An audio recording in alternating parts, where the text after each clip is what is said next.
अस्सलामु अलैकुम। मैं थकी हुई यूनी से घर वापस आई तो सामने वालिद साहब को देखकर हैरान रह गई।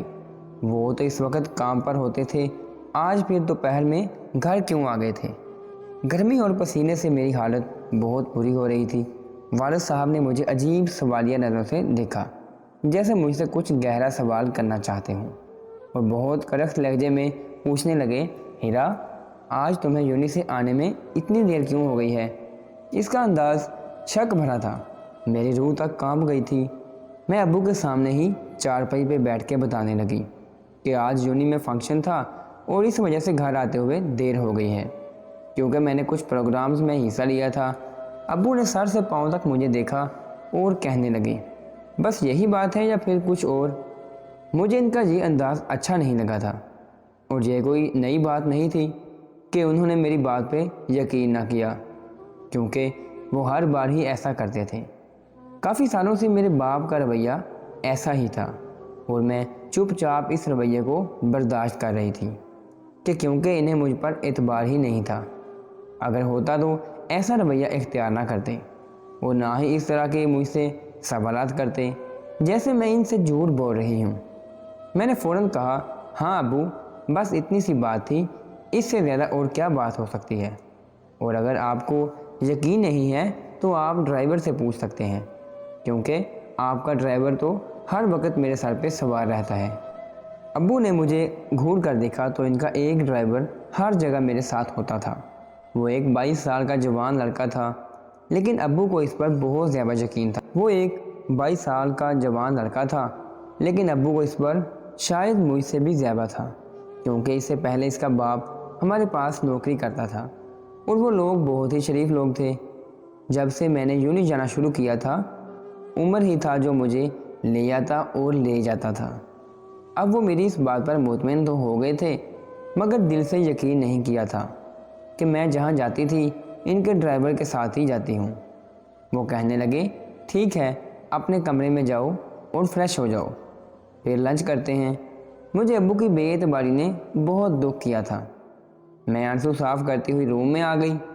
रूम में आते ही मैंने अपना बैग बिस्तर पर फेंका और गुस्से से जूते उतारने लगी। अब वो कहने का तो मेरे बाप थे, लेकिन इनका तफ्तीशी अंदाज देखकर ऐसा लगता था जैसे वो कोई पुलिस वाले हों और मैं कोई मुजरम। मेरी हर छोटी से छोटी हरकत पर भी इनकी नज़र होती थी। मैं क्या करती हूँ, क्या पहनती हूँ, कहाँ जाती हूँ, हर बात पर रात को भी वो मेरे कमरे के कई चक्कर लगाया करते थे। मुझे कमरे का दरवाज़ा तक बंद करने की इजाज़त नहीं थी। भला कोई माँ बाप भी ऐसा होता है क्या? न जाने इन्हें क्या मसला था, क्यों वो इतने शकी मजाज थे। फ्रेश होकर मेरा गुस्सा कुछ ठंडा हुआ तो मैं अब्बू के साथ डाइनिंग टेबल पर बैठ गई। अब वो बार बार मेरी तरफ देख रहे थे, जैसे कुछ कहना चाहते हों। मैंने कई दफ़ा पूछा भी कि क्या बात है, लेकिन अब्बू ने कोई जवाब ना दिया, और उन्होंने नज़रें मुझ पर ही गाड़ी हुई थी जो मेरे वजूद को जला रही थी। और इनका ये अंदाज़ मुझे खौफज़दा भी कर रहा था। जब से अम्मा का इंतकाल हुआ था, अब्बू ने ही हमारी परवरिश की थी। अम्मा के इंतकाल के वक़्त सिर्फ 6 साल की थी, और अब मेरी उम्र 18 साल हो चुकी थी।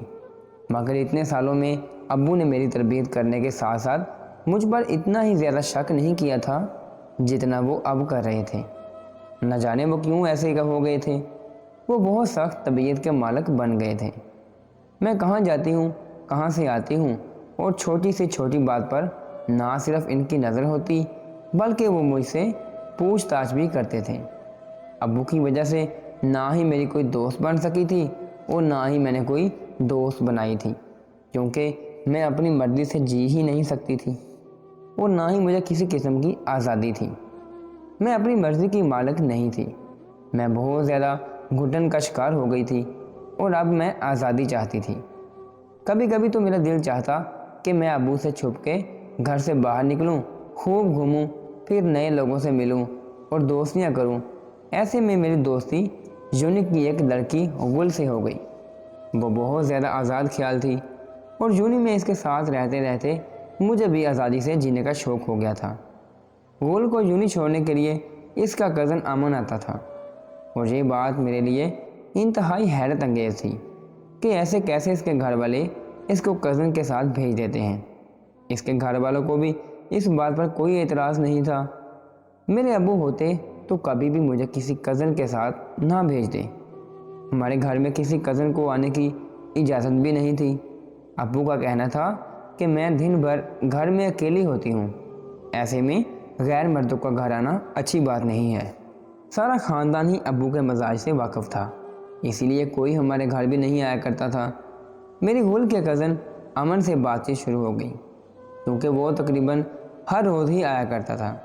وہ ایک اچھا لڑکا تھا اور مجھے پسند کرنے لگا تھا، لیکن میں چاہ کر بھی اس سے محبت نہیں کر سکتی تھی، کیونکہ میں اپنے باپ کے رویے سے اچھی طرح واقف تھی۔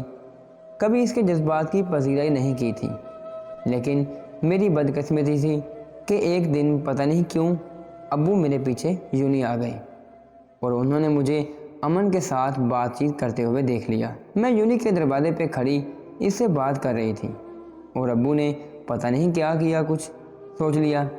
اب وہ وہاں کیوں آئے تھے یہ تو مجھے پتہ نہیں چل سکا تھا، لیکن میرے لیے قیامت ضرور آ گئی تھی۔ ابو نے میرا ہاتھ پکڑ کر مجھے اپنے ساتھ گاڑی میں بٹھایا اور فوراً گھر واپس لے آئے۔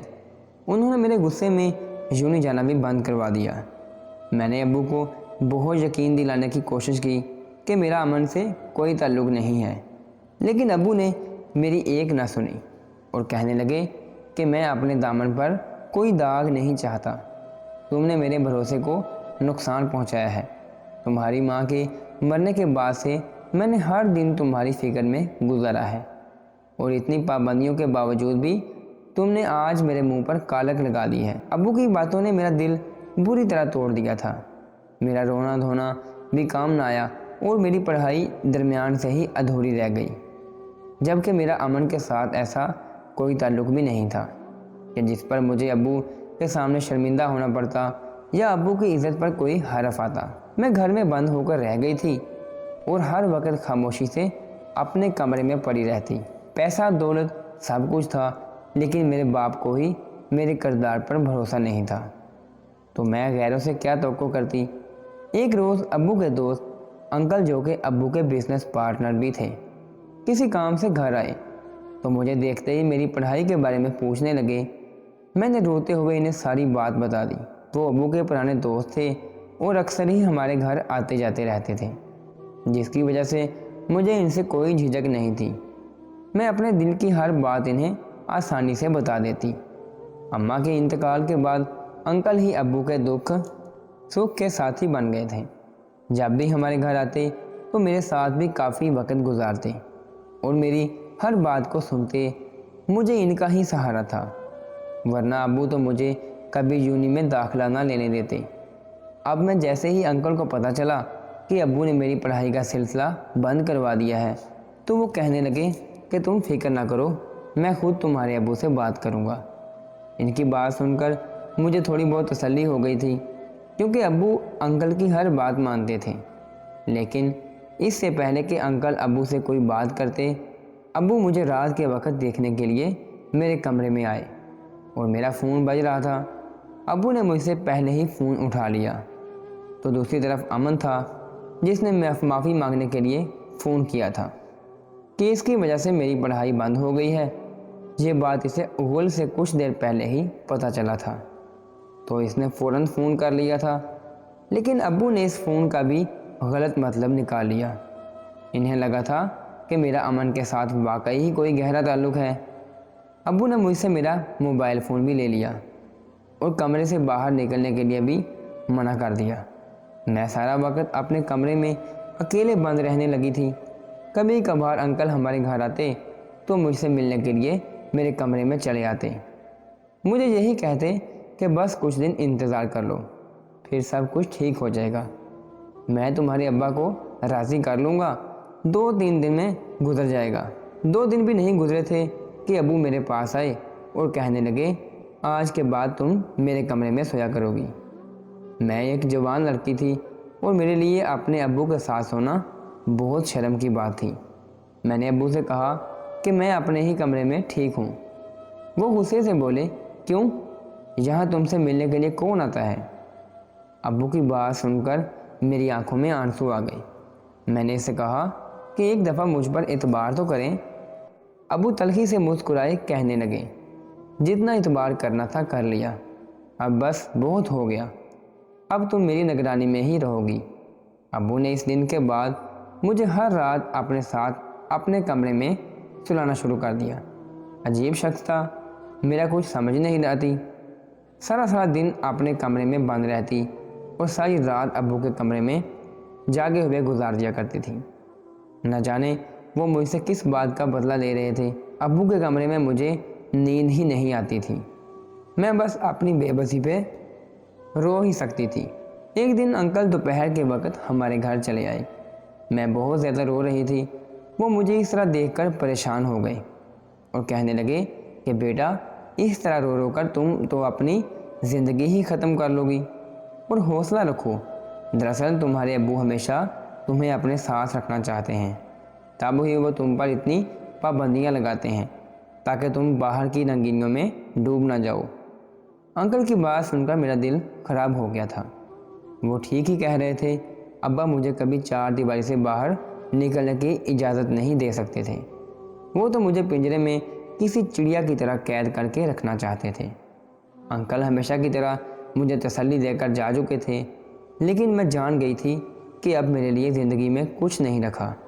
جب سے میں نے یونیورسٹی جانا چھوڑا تھا، ابو نے عمر کو گھر کے کاموں پر لگا دیا تھا، کیونکہ وہ خاص طور پر میرا ڈرائیور تھا، اور اب وہ پوری طرح فارغ ہو گیا تھا۔ اسے بہت اچھا کھانا بنانا بھی آتا تھا، اس لیے ابو نے ملازمہ کو نکال کر کھانا پکانے کی ذمہ داری عمر کو دے دی تھی۔ سارا دن گھر میں رہتا ہے اور کھانا پکا کر زبردستی میرے آگے رکھ دیا کرتا۔ میں کھانا کھانے سے انکار کرتی تو وہ میری دل جوئی کرتا اور کہتا، فکر نہ کریں، سب ٹھیک ہو جائے گا۔ جیسے جیسے دن گزر رہے تھے، مجھے گھر میں رہنے کی عادت پڑ گئی تھی، اور اب میں اپنے حالات سے بھی خوش ہو گئی تھی۔ رات کو ابو کے کمرے میں مجھے نیند نہیں آتی تھی، اس لیے میں ساری رات جا کر گزار دیتی اور دن بھر سکون سے اپنے کمرے میں سوتی۔ آج کل تو مجھے بہت زیادہ گہری نیند آنے لگی تھی۔ 3 مہینے گزرے تھے کہ اچانک میری طبیعت بہت زیادہ بگڑ گئی۔ ہر وقت چکر آتے، ایسا لگتا جیسے میری طبیعت بہت زیادہ بوجھل ہو گئی ہو۔ ابو نے جیسے ہی میری بگڑتی طبیعت کو محسوس کیا تو انہیں یقین ہو گیا کہ میں حاملہ ہوں۔ نہ ہی ابو نے کوئی ٹیسٹ کروائے، نہ ہی کسی ڈاکٹر کو دکھایا، بلکہ غصے میں کہنے لگے، تم صرف اس لڑکے سے چھپ کر بات ہی نہیں کرتی تھی، بلکہ تمہارا تو اس کے ساتھ اتنا گہرا تعلق تھا کہ تم نے ہمارے خاندان کی عزت خاک میں ملا دی۔ یہ یقیناً اسی کا بچہ ہے، اور ہم کیا کریں گے؟ ابو کی ایسی باتیں سن کر میرے سر پر آسمان گر پڑا تھا۔ وہ نہ ہی مجھ پر بھروسہ کر رہے تھے اور نہ ہی ڈاکٹر کے پاس لے جا کر اپنی بدنامی کروانے کے لیے راضی تھے۔ میں نے انہیں بہت بار یقین دلانا چاہا کہ میرا کسی کے ساتھ کوئی تعلق نہیں ہے، لیکن وہ تو بس اپنی بات پر پکے ہو گئے تھے۔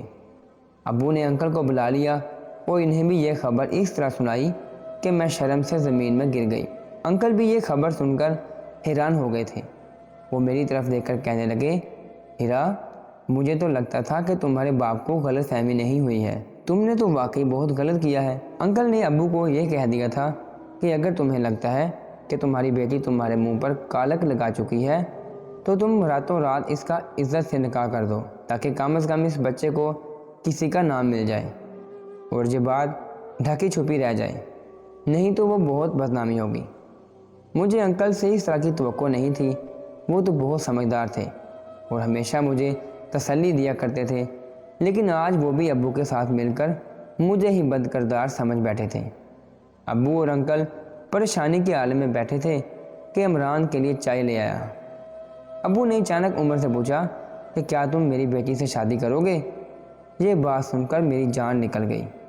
اب وہ کیسے ایک نوکر سے میری شادی کرنے کا سوچ سکتے تھے، جبکہ نہ ہی میں نے تو کوئی گناہ کیا تھا اور نہ ہی میں پریگننٹ تھی۔ عمر نے ایک حیرت بھری نظر ہم پر ڈالی اور گھبراتے ہوئے کہنے لگا کہ مالک، آپ یہ کیسی باتیں کر رہے ہیں؟ میں مالکن سے کیسے شادی کر سکتا ہوں؟ ابا نے اس کو کہا کہ وہ اسے بہت زیادہ پیسے دیں گے اور اس کا مستقبل بنا کر اس کی بہنوں کی شادی بھی کروا دیں گے۔ عمر نے نظر بھر کے मेरी तरफ देखा। मैंने शर्मिंदगी से निगाहें झुका ली थी। अब्बू ने उमर से मेरे हामला होने की बात छुपा ली और उमर ने शादी के लिए हामी भर दी। अगले ही दिन दोपहर में अंकल और चंद गवाहों की मौजूदगी में मेरा और उमर का निकाह पढ़ा दिया गया। मैंने ना ही इनकार किया था और ना ही अपने हक में कोई आवाज़ उठाई थी। मैं ज़िंदगी से हार चुकी थी। अब्बू ने जहेज़ में मुझे अपार्टमेंट दिया था और उमर मुझसे रुखसत होकर इसी अपार्टमेंट में मुझे ले आया। वो वाकई एक नेक और शरीफ इंसान था जिसने ना ही मेरे माजी को खरीदा था और ना ही मुझ पर लगे इल्ज़ाम के बारे में कोई सवाल किया था, बल्कि हर वक्त मेरी दिलजोई में लगा रहता। मैंने तो उमर को अपने शोहर होने का हक भी नहीं दिया था और मैं अलग कमरे में रहती थी। मैं इससे ज़रूरत की बात करती और अपने कमरे में बंद हो जाती। इससे जहाँ तक मुमकिन हो सका था वो मुझे खुश करने की कोशिश करता था। हमारी शादी को 2 महीने गुजर गए तो मेरी तबीयत बहुत ज़्यादा ख़राब हो गई और मेरा पेट बताने लगा कि मैं हामला हूँ। लेकिन मुझे अब तक यकीन नहीं था क्योंकि मेरी नज़र में मैंने कोई गलत काम नहीं किया था। और फिर जब डॉक्टर को दिखाया गया तो पता चला कि मैं 5 माह से हामला हूँ। एक बात सुनकर मेरे सर पर आसमान गिर पड़ा कि मैं नहीं जानती थी ये बच्चा किसका है। उमर ने ना ही मेरे किरदार पर कोई उंगली उठाई थी और ना ही मेरे हामला होने की खबर सुनकर इसने कोई गलत बात कही थी, बल्कि वो खामोश हो गया और पहले से ज़्यादा मेरा ख्याल रखने लगा। उमर का इस कदर मोहब्बत भरा अंदाज देखकर मुझे खुद ब खुद इससे मोहब्बत हो गई। बहुत सालों बाद मेरी ज़िंदगी में ऐसा कोई इंसान आया था जो इससे मोहब्बत हो गई, जो बेगर्ज होकर ना सिर्फ मुझसे मोहब्बत कर रहा था, इसने मुझ पर किसी किस्म की कोई पाबंदी भी नहीं लगाई थी। मैं शादी के बाद एक दफ़ा भी अपने घर वापस नहीं गई थी और ना ही अपने बाप से मिली थी। अब वो कई दफ़ा मुझसे मुलाकात के लिए आए थे, लेकिन मैं हमेशा खुद को कमरे में बंद कर लेती। पता नहीं क्यों, लेकिन मेरे दिल में कहीं ना कहीं ये बात रखी हुई थी कि मेरे साथ जो कुछ भी हुआ है वो मेरे बाप ने किया है, क्योंकि मैंने 3 महीने हर रात अपने अब्बू के कमरे में गुजारी थी। शादी के 6ठे महीने में मुझे शदीद दर्द उठने लगा था। उमर ने मुझसे कहा कि हॉस्पिटल चलो, डिलीवरी का वक़्त आ गया है। उमर ने मेरा हाथ अपने हाथों में थाम लिया और मुझे यकीन दिलाया कि मुझे कुछ नहीं होगा। वो हर पल मेरे साथ था। इसकी आंखों में मेरे लिए जो मोहब्बत थी, इसे देखकर मैं हैरान रह गई। 8 घंटे तक शदीद तकलीफ़ के बाद मैंने बच्चा जन्म दिया। डॉक्टर ने बच्चा मुझे दिखाने की कोशिश की तो मैंने मुंह दूसरी तरफ कर लिया। मैं इस बच्चे को देखना भी नहीं चाहती थी, जिसकी वजह से मेरी पूरी ज़िंदगी तबाह हो गई थी। उमर ने इस बच्चे को मोहब्बत से अपनी गोद में भर लिया और जब मेरी अस्पताल से छुट्टी हुई तो मुझे लेकर अपार्टमेंट वापस चलाया। इसने मेरे और बच्चे के इस्तकबाल में पूरा अपार्टमेंट सजा रखा था। वो दिलो जान से मेरी और मेरे बच्चे की खिदमत कर रहा था। इसका ये अंदाज़ देखकर मैंने हैरत से पूछा, उमर कैसे तुम नाजायज़ बच्चे को इतनी खुशी से अपना सकते हो जबकि ये बच्चा तुम्हारा नहीं है। मेरी बात सुनकर उमर कुछ देर के लिए खामोश हो गया और फिर कहने लगा, मैं आप सब बहुत मोहब्बत करता हूँ। आपसे जुड़ी हर चीज़ भी मुझे प्यारी है। इस बच्चे को आपने जन्म दिया है और मुझे इससे भी इतनी ही मोहब्बत है जितनी आपसे है। इसके मुंह से अपने लिए मोहब्बत का इजहार सुनकर मैं हैरान रह गई। बच्चे को पैदा हुए महीना होने वाला था, लेकिन अब तक मैंने बच्चे को गोद में नहीं उठाया था। उमर ही इसका सारा दिन और रात भर भी ख्याल रखता। मैं अपने कमरे में बंद होकर अपनी बदनसीबी पर आंसू बहाती रहती थी। मैं किसी भी तरह इस बच्चे को नहीं अपना सकती थी। उमर भी मेरी तरफ से बहुत ज़्यादा परेशान हो गया था और फिर 1 महीने के बाद मैंने उमर से कहा कि इस बच्चे को किसी यतीम खाने में डाल दें, क्योंकि मैं इस बच्चे को देखती हूँ तो मेरे सारे दुख हरे हो जाते हैं। मैं तो ये तक नहीं जानती कि मेरे साथ इतना बड़ा जुल्म करने वाला कौन था। मैं किसी सूरत इस बच्चे को मज़ीद अपने घर में नहीं रखना चाहती। मेरी बात सुनकर उमर ने ज़बरदस्ती इस बच्चे को मेरी गोद में डाला तो ममता से मेरा दिल तड़प उठा और ये देखकर मैं हैरान रह गई इस बच्चे को देखकर वो बहुत खूबसूरत था। और फिर इसने मुझे एक ऐसी बात बताई जिसे सुनकर मेरे कदमों तले से ज़मीन निकल गई। उमर मेरे पाँव में बैठ गया, रोते हुए कहने लगा कि मैं आपसे माफ़ी चाहता हूँ, लेकिन ये बच्चा किसी और का नहीं बल्कि मेरा है। बदकिरदार आप नहीं बल्कि मैं हूँ, और सज़ा भी मुझे ही मिलनी चाहिए। मैं एक नौकरजात होते हुए भी अपनी मालकिन से मोहब्बत कर बैठा, और इसी मोहब्बत को पाने की कोशिश में हर हद पार करता चला गया।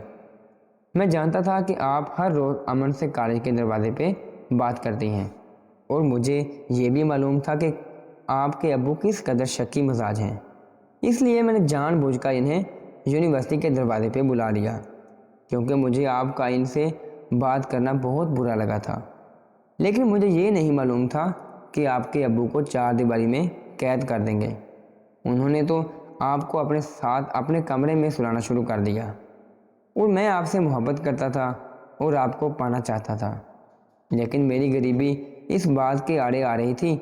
इसने अक्सर दिन के वक्त आपको खाने में नींद की दवा मिलाकर देने लगा और अपने जज्बात की तस्कीन करने लगा, और फिर आप हामला हो गई, क्योंकि आपको इस बात का इल्म ही नहीं था। मैं आपकी बेहोशी का फ़ायदा उठाता हूँ, इसलिए आपने अपनी बिगड़ी हुई तबीयत पर ध्यान नहीं दिया। लेकिन आपके अब्बू अपनी शक की फितरत की वजह से फ़ौरन जान गए आप हामला हो। अंकल को तो ये तक अंदाज़ा हो गया ये सब कुछ मेरा किया धरा है, क्योंकि वो जब भी घर आते थे मुझे कड़ी नज़रों से देखा करते थे। वो जानते थे आपके अब्बू को यूनिवर्सिटी बुलवाने वाला भी मैं ही था। अंकल ने मुझे तन्हाई में बुलाकर सारा मामला जान लिया। फिर मेरे सामने एक रास्ता रखा। अगर वो ऐसे हालात पैदा कर दें कि मालिक मुझसे शादी के लिए पूछें, तो मैं ना सिर्फ हाँ कर दूं, बल्कि आपसे शादी करके आपको आपके अब्बू से दूर कर दूंगा। अंकल की नज़र आपके बाप के कारोबार पर थी, और वो चाहते थे कि आप हमेशा के लिए इनकी ज़िंदगी से इस तरह निकल जाएं कि वो आसानी से आपके बाप के कारोबार को हथिया लें। आपकी माँ के इंतकाल के बाद उन्होंने आपके अब्बू के दिल में शक का बीज बोना शुरू कर दिया था। मैं तो सिर्फ आपको पाना चाहता था, इसलिए मैंने अंकल की बात पर हामी भर ली, और जैसे ही इनके कहने पर आपके अब्बू ने मुझे रिश्ते की पेशकश की तो मैंने फ़ौरन हाँ कर दी। ये बच्चा किसी और का नहीं बल्कि मेरा अपना है। बस ये बात आपके इल्म में नहीं है। उमर बुरी तरह से रो रहा था मेरे कदमों में बैठकर, और कहने लगा कि इसने ये सब कुछ आपको पाने के लिए किया था, क्योंकि वो मुझे हासिल करना चाहता था।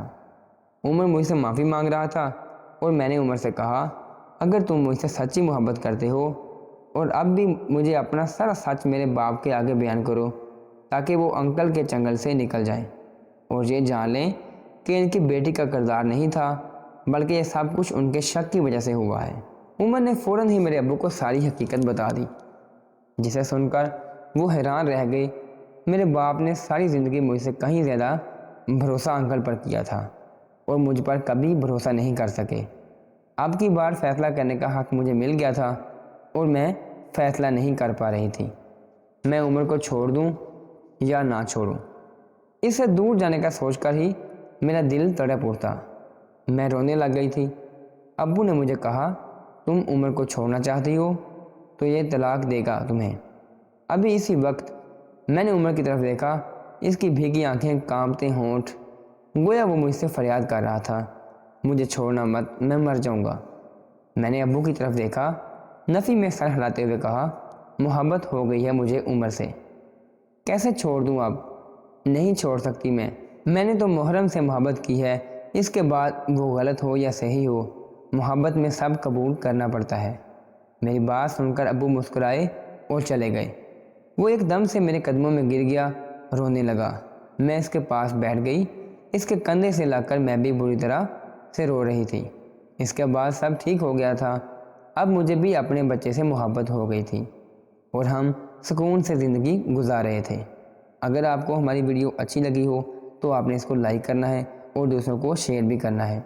और अगर आपने अभी तक हमारा चैनल सब्सक्राइब नहीं किया तो आपने इसको सब्सक्राइब करना है और बेल आइकन को दबा देना है। अल्लाह हाफिज़।